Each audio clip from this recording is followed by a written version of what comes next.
Hey there, welcome to PCMag Live. I'm Smarlin here with Alex Colon, and we have today's show for you where we'll talk about the top trending tech news. We will answer one of your questions, and as always, we'll pull out the one cool thing of the day to show you that one of us is testing currently. So right now, on to the latest news. So Alex, we're seeing a lot of real intensity heat up between Amazon and Hachette, the publisher. They have been trying to negotiate contracts for over 6 months now, and it just is getting increasingly uglier. Amazon has a lot of Hachette books. They are no longer available for pre-order. They have delayed shipments. Basically, Amazon is doing whatever it can to sort of get Hachette on terms with it. And so Amazon's latest thing is that they sent out a letter to authors, Hachette authors, telling them that they could have 100% of their ebook sales on Amazon, which basically is seen in a way as sort of like getting the authors to come over to Amazon's side. Before, many of the Hachette authors have sort of been talking, publicly saying bad things about Amazon. So I guess this is Amazon's way of attempting to kind of, not quite smooth it over, but right. It's pretty interesting. Who do you think is appearing the worst, the bad guy in this situation?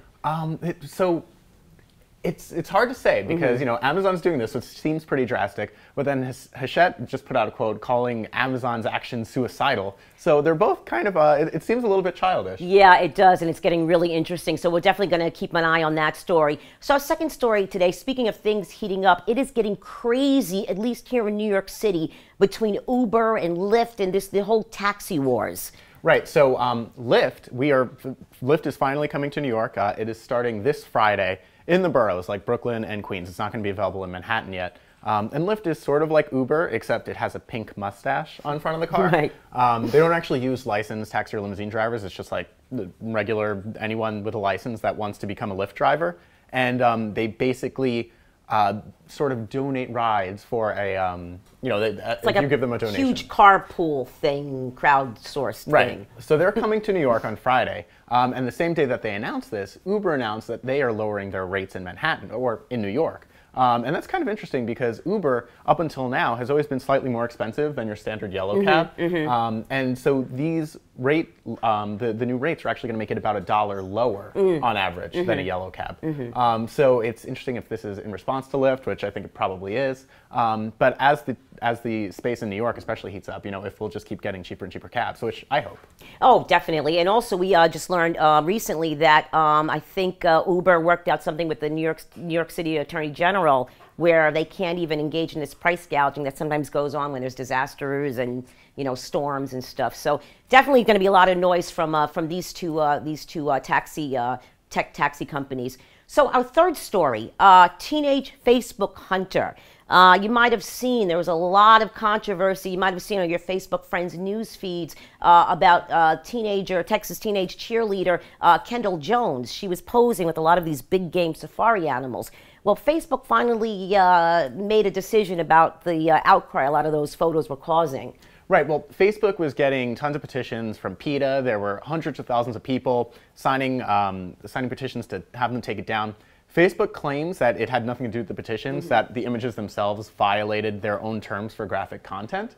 So, I mean, when you see look at the images at your own risk, but they definitely are graphic. So I think it makes complete sense that they, would take it down, for being graphic. Even though it did take them a while to take it down. So it's kind of interesting how they finally took it after all of this kind of momentum was built up and initiated by these animal rights advocates group. But it also brings into the question, really, how much of your Facebook page is really yours? I mean, you are you have to adhere to these terms of service, and really, in the end, it's all Mark Zuckerberg's world anyway, right? I mean, that's true. Yeah, yes. Right. So anyway, let's go on to our question of the day. Okay, yeah, our question comes from a comment that was left on the PCMag site from OK. And he or she says, I have a 3-story house and can only connect on the middle floor, which is where the router is. I want to upgrade, but not convinced that buying the latest router is the best option.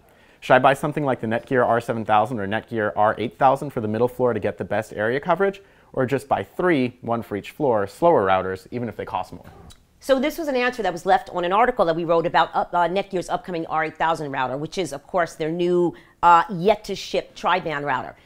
In a nutshell, though, I don't think the R8000 isn't even out yet. We haven't even tested it. Now, the R7000, which is Netgear's Nighthawk, we have tested, and yes, it does have great range. However, you still have this issue, no matter what type of router you get, of trying to get coverage with a multi-level dwelling.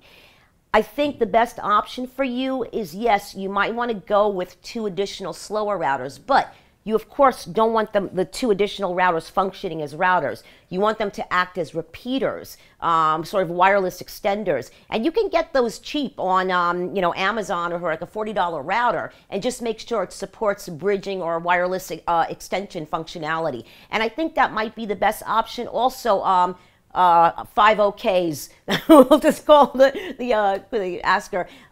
You might want to also look into power line solutions where you can extend your network through your electrical outlets. So those are 2 options for you. Yeah, and now we're going to take a look at one cool thing from the PCMag labs. Today's cool thing, this is dubbed the connected eCig. It is the Smokio. And Samara, you're taking a look at this, so do you want to tell us a little about it? Yeah, well, this is attempting to solve a big problem that eCig users have, especially those who are using nicotine e-juice, which we call the stuff that you put in these eCigs. And that is, it's really hard to monitor how much nicotine you're vaping, right? I mean, when you have a cigarette, you know when you're done because the cigarette's over. So this eCig, which is like a standard tank system type of eCig, comes with an app for both iOS and Android, which purports to help you monitor the levels of nicotine that you are inhaling, and also helps you like monitor vital statistics like your nicotine blood saturation level and a bunch of other statistics. And it's retailing for about $79.90 on Smokio's website. We haven't yet even opened the package, barely, but the review will be up sometime this month, and we're really excited to take a look at it. I mean, it looks more like an e-cigar to me. It does, apparently it does. Most of them are this big. Yeah, that's about standard size for this type of system, though. So I think that's it. So thank you so much for joining us today, and have a wonderful day, and join us again tomorrow. Bye-bye.